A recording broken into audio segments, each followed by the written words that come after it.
শরীফ টিউটোরিয়ালের পক্ষ থেকে সকলকে প্রীতি ও শুভেচ্ছা। সাথে আছে আমি শরীফুল ইসলাম। আজকের এই ভিডিওতে আমরা আলোচনা করব এসএসসি সাধারণ গণিত বইয়ের অধ্যায় 10-এর 11 নম্বর ম্যাথটা নিয়ে। গত ভিডিওতে 10 নম্বর ম্যাথটা নিয়ে আলোচনা করা হয়েছে এবং তার আগের ভিডিওতে এই অধ্যায়ের ম্যাথগুলা করতে যে ফর্মুলাগুলা বা সূত্রগুলা লাগবে সেটা নিয়ে আলোচনা করা হয়েছে। আগেই বলছি যে এই অধ্যায়ের ম্যাথগুলা করতে হলে অবশ্যই এই অধ্যায়ের সূত্রগুলা জানা খুবই জরুরি, না হলে এই ম্যাথগুলা করা পসিবল না। তো এই ম্যাথটা দেখার আগে তোমরা ওই সূত্রগুলা দেখে আসতে পারো, যাতে করে এই ম্যাথগুলা ইজিলি কভার করা যায়। তো আজকে আমরা প্রশ্ন নাম্বার 11 যে ম্যাথটা আছে সেই ম্যাথটা নিয়ে আলোচনা করব। তো ম্যাথটা কি দেওয়া আছে? ম্যাথটা দেওয়া আছে একটি গাছের পাদদেশ থেকে 20 মিটার দূরে ভূতলের কোনো বিন্দুতে গাছের উন্নতি কোণ 60 ডিগ্রি হলে গাছটির উচ্চতা নির্ণয় করো। তাহলে এইরকম ম্যাথ করতে হলে আমরা আগে কি করি, এইখানে এই তথ্যগুলা থেকে একটা চিত্র অঙ্কন করি। এই চিত্রটা অঙ্কন করতে পারলেই সেই অনুযায়ী আমরা ম্যাথটা ইজিলি করে ফেলতে পারি। তো আমরা এই তথ্যগুলা থেকে কিভাবে চিত্র আঁকবো দেখো, বলছে একটি গাছ, তাহলে আমরা এখানে একটা গাছ আঁকি। আগেই বলছিলাম যে গাছ মানে এই যে গাছ আঁকতে হবে এরকম না, জাস্ট একটা গাছ ধরে নিতে হবে। ধরলাম এটা একটা গাছ। তো আমাকে বলছে এই গাছের পাদদেশ থেকে, গাছের পাদদেশ বা ভূতলের সাথে লাগানো যেটা সেটা হচ্ছে পাদদেশ, আর এটা হচ্ছে গাছের চূড়া বলা হয়। তাহলে আমাকে বলছে গাছের পাদদেশ থেকে 20 মিটার দূরে। যেহেতু পাদদেশ এইটা, তো আমরা এইখান থেকে 20 মিটার দূরে এদিকেও যেতে পারি, এদিকেও যেতে পারি, যে কোনো একটা জায়গায় আসলেই হবে। তো বলছে গাছের পাদদেশ থেকে 20 মিটার দূরে। তো আমি ধরলাম যে এই গাছের পাদদেশ এইটা থেকে 20 মিটার দূরে হচ্ছে এইটা। তো এটা একটা গাছ, গাছের পাদদেশ থেকে 20 মিটার দূরে। তাহলে আমরা এখানে লিখে ফেলি 20 মিটার দূরে। এই পাদদেশ থেকে এটার দূরত্ব ছিল হচ্ছে 20 মিটার, ওরা বলে দিছে 20 মিটার।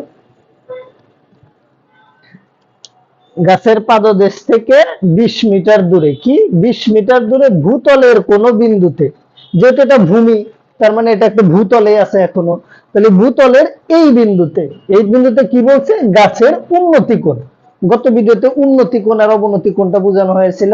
উন্নতি কোণ হচ্ছে ভূমির সাথে যে কোণ তৈরি করবে সেইটাই হচ্ছে উন্নতি কোণ। উন্নতি কোণ না বুঝে থাকলে তোমরা আগের ভিডিওটি দেখে আসতে পারো যে উন্নতি কোণটা কি। তো আমি এখানে জাস্ট উন্নতি কোণটা কোথায় উৎপন্ন হয়েছে সেটা দেখাবো। তো 20 মিটার দূরে ভূতলের এই বিন্দুতে গাছের উন্নতি কোণ 60 ডিগ্রি। তো উন্নতি কোণ মানে হচ্ছে এই গাছের শীর্ষের সাথে যে কোণটা উৎপন্ন করবে ভূমির সাথে সেইটাই হচ্ছে 60 ডিগ্রি বলে দিছে আমাকে।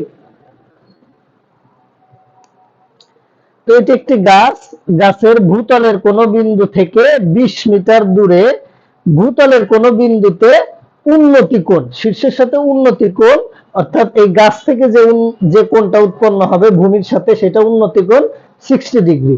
তাহলে আমাকে বের করতে হবে গাছটির উচ্চতা নির্ণয় করো। গাছটা কোনটা ছিল? গাছ ছিল এইটা। তাহলে গাছটির উচ্চতা ধরে নিলাম হচ্ছে আমরা এইচ, অর্থাৎ আমাকে এই এইচটা বের করতে হবে। এইভাবে তথ্য থেকে চিত্র অঙ্কন করার পর এখন জাস্ট এই চিত্র অঙ্কন থেকে আমরা ম্যাথটা করে ফেলবো। তাহলে এটা হচ্ছে একটা কি, গাছটা অঙ্কন করার ফলে আমরা দেখতে পাচ্ছি এটা একটা সমকোণী ত্রিভুজ। তাহলে আমরা এটাকে আইডেন্টিফাই করি লেটার দিয়ে এ বি সি, একটি সমকোণী ত্রিভুজ। তাহলে এখানে আমাদের ম্যাথ সলভ করার আগে একটু লিখে ফেলতে হবে যে ধরি এ বি একটি গাছ যার উচ্চতা h মিটার, এ বির পাদদেশ বি বিন্দু থেকে 20 মিটার দূরে ভূতলের সি বিন্দুতে উন্নতি কোণ হয়েছে ACB ইকুয়ালস টু 60 ডিগ্রি। এই কথাটা একটু লিখে নিতে হবে। তো আমি এখানে জাস্ট একটু শর্টকাট করে লিখবো যে এখানে যে ভ্যালুগুলা দেওয়া আছে শুধু সেটা লিখবো, যে কোণ ACB ইকুয়ালস টু দেওয়া আছে 60 ডিগ্রি। যেখানে কোণ উৎপন্ন হবে সেই পয়েন্টটা মাঝখানে থাকবে, অর্থাৎ আমি এইভাবে লিখতে পারি BCA বা ACB, যেভাবে লিখি না কেন সি বিন্দুটা মাঝখানে থাকবে। তাহলে ACB 60 ডিগ্রি। ভূমি বা BC কত দেওয়া আছে? BC হচ্ছে 20 মিটার।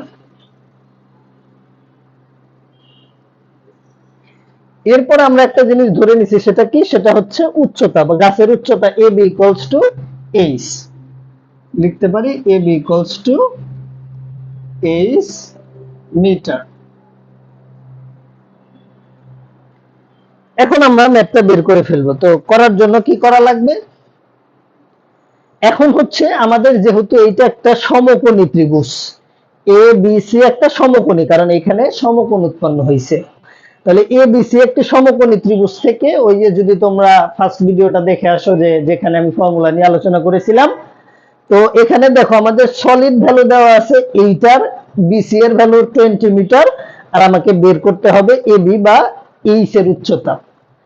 তাহলে এইখানে দেখো আমাদের সম্পর্কটা করতে হবে এইটার সাথে এই রেখাটার। আমরা যদি এটার সাথে এই রেখাটার সম্পর্ক করি তাহলে কি কোনো অ্যান্সার আসবে?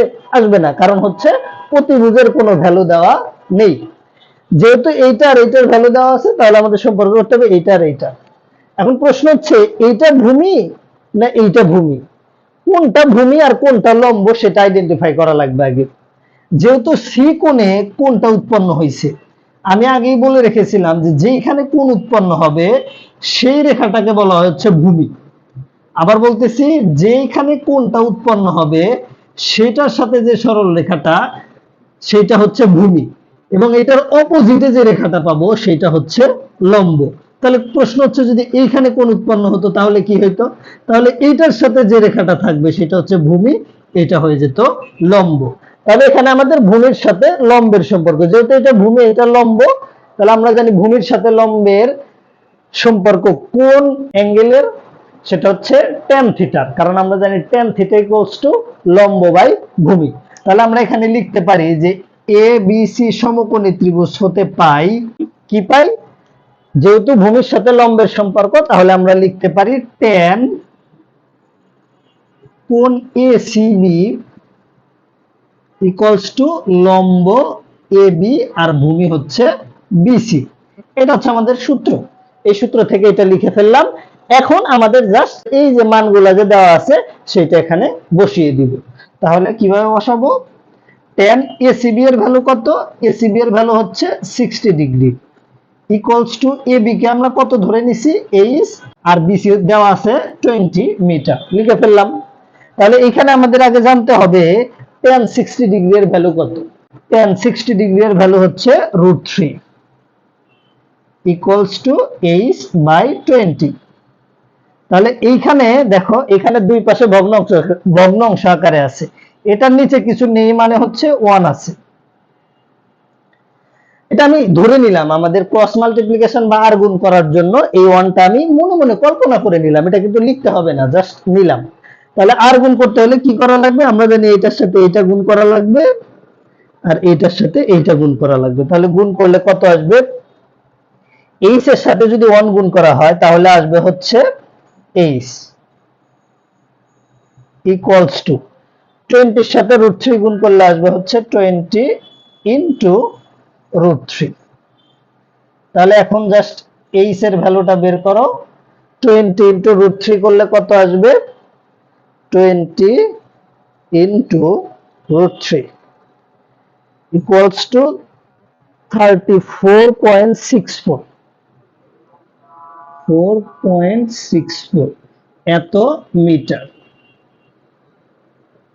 তাহলে এইচ বা গাছটির উচ্চতা হচ্ছে 34.6 মিটার। আমরা লিখে দিতে পারি গাছটির উচ্চতা 34.64 মিটার।